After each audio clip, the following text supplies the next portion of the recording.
So we'll be making a fall scene collage using color cardstock.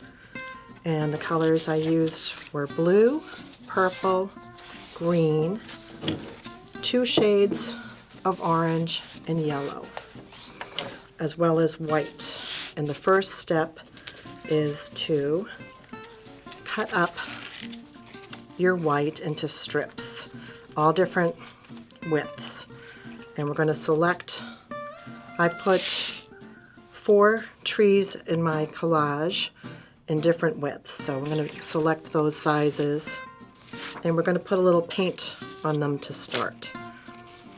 You want to have a variety to work with.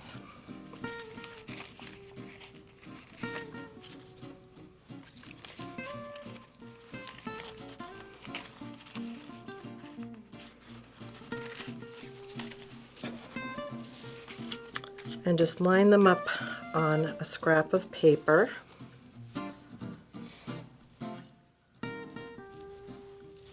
You can tape them down or just leave them as they are, and you can hold them as you paint. I'm going to use black acrylic paint, and I'm going to just use a flat brush, very stiff flat brush, so it just has a little texture, and that's what we're looking for. So just dabbing it from the cap, I don't even need to pour any paint out, and holding my paper, I'm just going to kind of sweep the black paint over, across, and just dabbing it here and there for that birch tree effect. That's what we're looking for here. We're creating a birch tree. And just don't make a pattern, just keep it random. The spots can be up the middle, they don't have to just be on the sides, and just keep dabbing with your brush.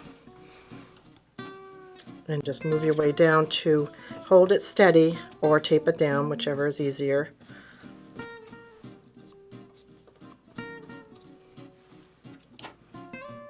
And you just don't want too much paint on your brush. You don't want to really put a lot. You want to get that brush stroke effect.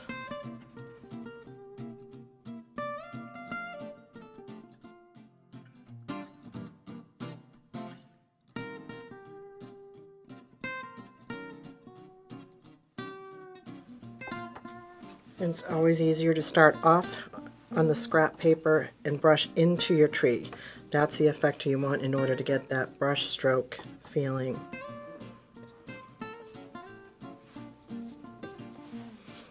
And look them over, see if you need to add any extra, if you want it a little darker, a little stronger.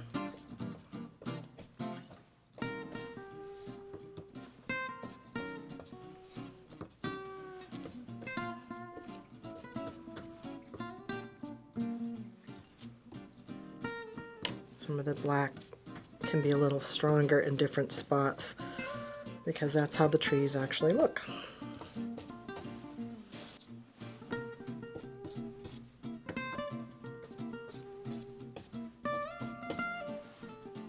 Okay, once you have it the way you'd like, you're going to put it aside so it has a chance to dry. And we'll move on to cutting.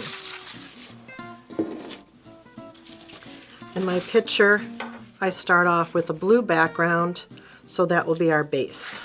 That is our sky. What's great about this, we don't even have to cut it. We're just going to leave it as is. This is basically 8.5/11, very standard size to work with. We're going to work from the background forward. So our background in this picture is a mountain, and it's purple.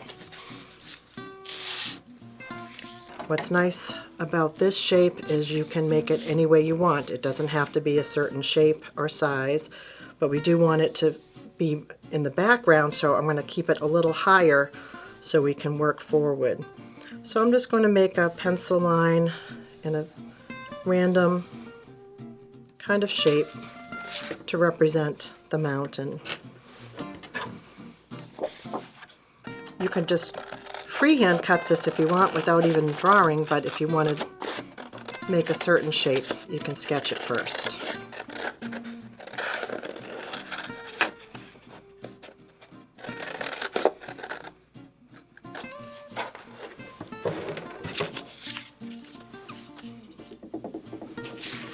And we'll leave the bottom intact because that way it helps us line it up with our background. And we can just start by working with the glue stick, which is the easiest way to work with the cardstock rather than wet glue of some kind. The glue stick adheres with a lot less mess. You get good coverage overall. We'll want this background to lie flat, whereas other aspects of this collage will actually have dimension and not will actually be sticking out. Line up your corners and your bottom with your base paper and smooth it flat.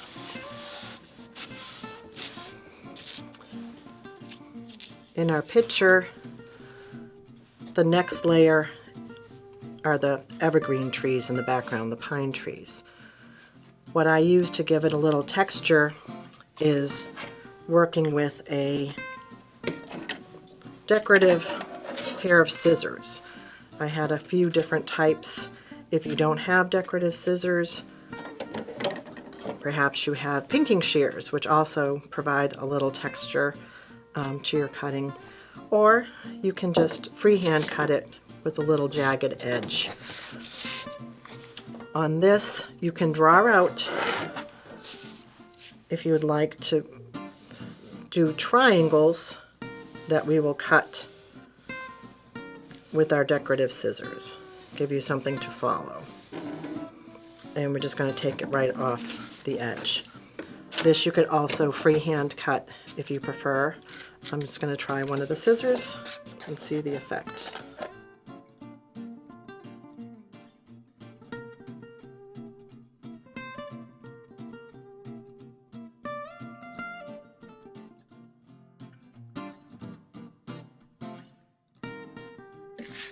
And you can see I tried to cut it so the center trees are a little lower and the side trees are a little higher to create a little depth.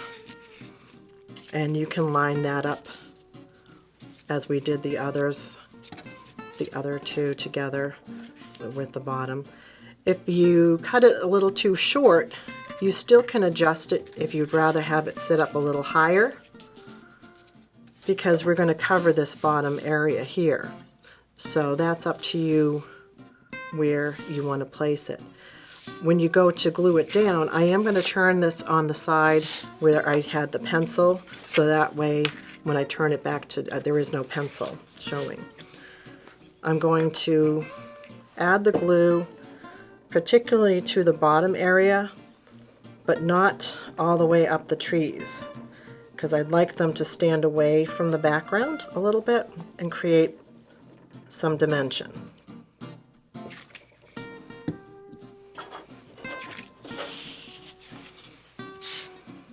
Lining it up. I am going to keep mine down to the bottom. I thought that still worked. So by not gluing it flat, it casts a little shadow and gives a little sense of depth.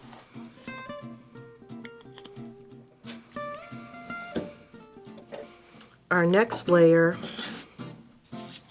is more in the foreground. It's one layer back before the actual foreground here. And I'm going to work with the lighter of the orange coloration, that of the cardstock, and we're going to make it a little higher than the foreground, but we want to also make sure we're not covering up too much of our trees. Oops. I also used decorative scissors for this effect, and I didn't bother drawing. I just started cutting, and just makes it interesting. Just a free form This is supposed to be ground cover or shrubs or something that would be in a forest. And it can just be a free form shape, however you like it to go. If you don't like your shape, you can kind of reshape it and cut around in a different shape like that. Try it on your paper. See, I think that's a little too high. I might cut it down a little bit. I don't want to cover too much of my trees. If you don't have decorative scissors, another method, I did mention the pinking shears just to show that texture that pinking shears make. It's fun. It's a little bit more abstract of a texture, but it gives you a fun texture to work with, and that gives a sense of the shrubbery still. Another method could be just tearing the paper, and that gives a random edge to the paper itself, and that could also read as shrubbery or some sort of ground cover.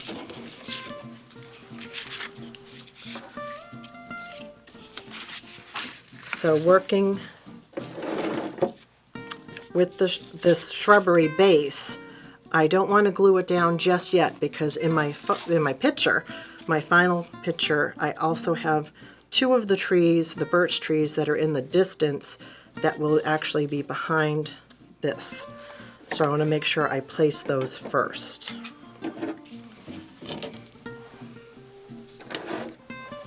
Going back to the trees, which should be dry because we didn't use a lot of paint to start with, I'm going to go with the smallest of the trees, the skinniest, because if they were in the distance, they would probably be smaller than the foreground ones. And what's nice is you don't want to glue them down exactly straight. It looks more natural if they have just a different direction. If they taper in any way, like this one's a little wider at the bottom, a little skinnier at the top, try to place it that way on your paper. So when I'm going to glue these down, and when I put this down, then it'll be behind this aspect, so it creates another dimension on your picture. And we want to glue this with the glue stick. And these we do want to glue actually flat.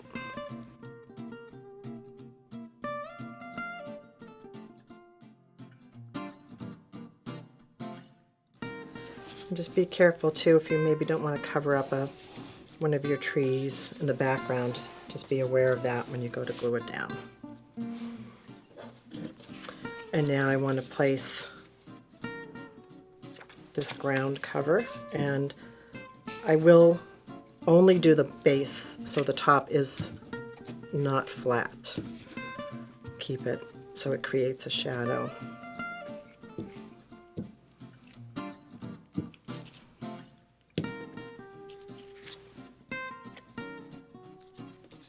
Line it up on your base. And if any of your tree pieces extend out, you can always trim them when you're done. So now these trees are more in the background. We're going to place our foreground trees before we do our final shrubbery.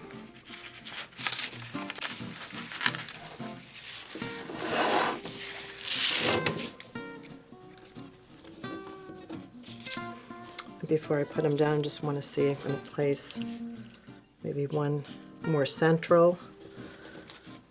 The other aspect is you could have one crossing over in front of another one. That also gives a little dimension. I might try that.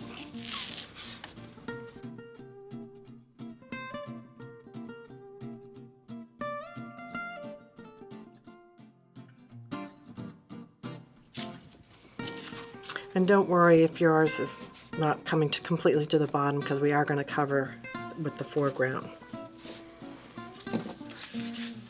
So using our darkest orange, I'm going to go back to our textured scissors, And I want to make sure I cut it lower than the background ground cover.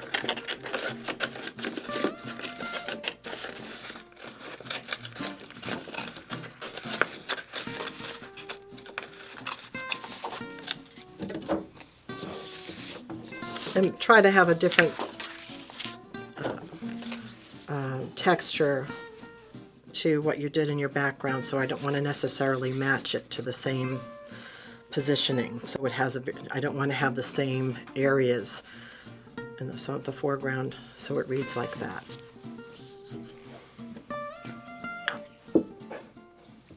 And leave the top unglued.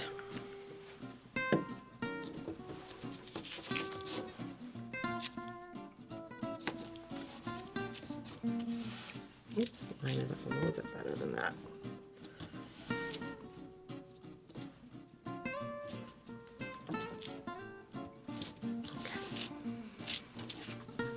So now we've created a little dimension with the placement of the trees.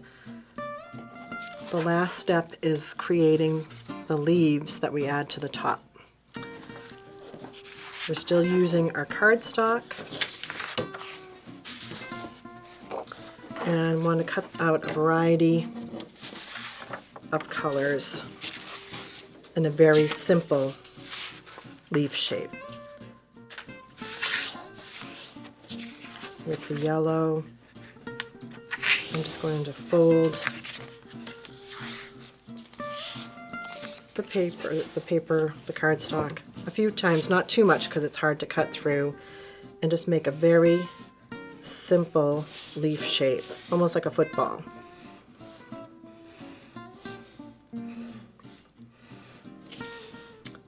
And something that you can cut just with regular scissors.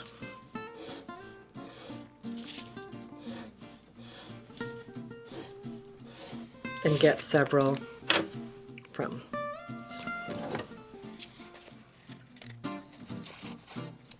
And try not to leave the pencil line showing.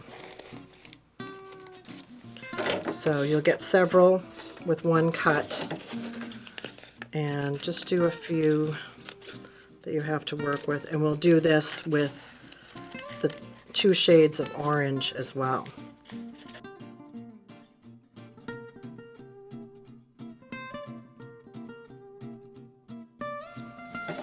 And with the orange, I'll show you another way of folding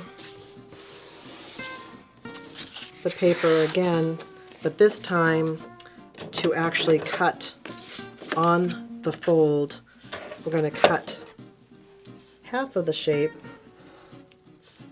more of a just a rounded edge like this. And what this will do is create the fold of the leaf shape for us. So you're only getting one leaf with your cut, but you get it already with a fold and the leaf shape that you're creating like that.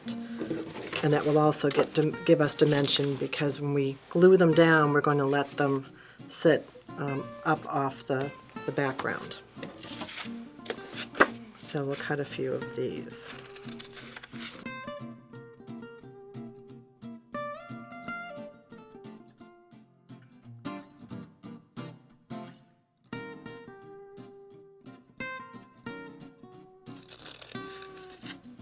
If you're comfortable with your scissors, you don't even need to draw it ahead of time.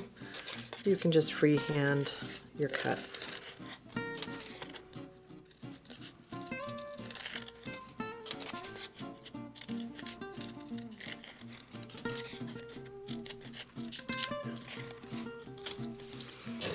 If you do freehand your cuts, you don't have to worry about your pencil lines, so that's another benefit. So now you have a series of leaves. If you didn't fold them, you can fold them after you cut them, but you don't get them as even and symmetrical as when you cut them on the fold itself. I can do a few of the yellow.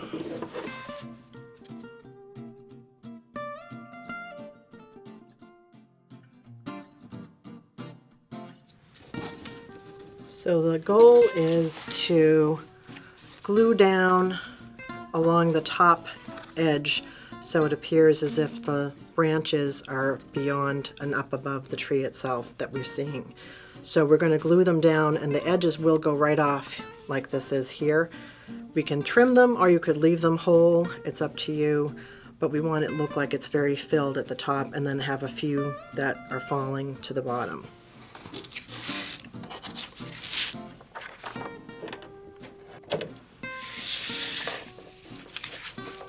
And you just want to use your glue stick when you're going to glue these down. You don't have to glue the entire thing down. You want that dimension, so maybe you just glue one edge so you still see it up. Some of the flat leaves can be glued down completely if you want to just cover certain areas. So you're going to work your way all the way down from the top. Oops.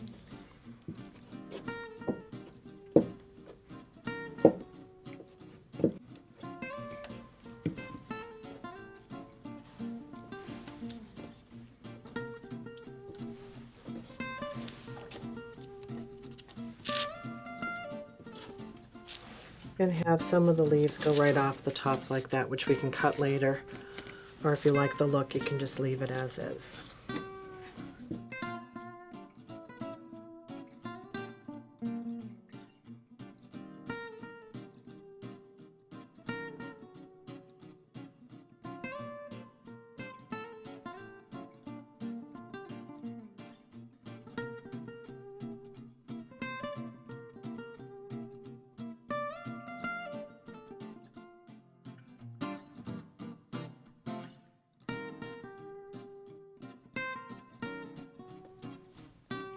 And don't forget to add falling leaves as they come down in front of the trees and all the way down to the bottom.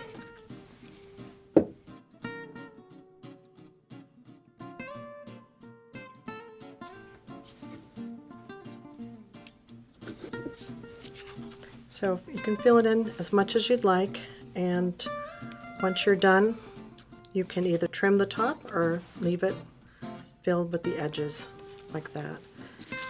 And I trimmed the top one, or you could leave it as I did the sample. And that is your fall collage.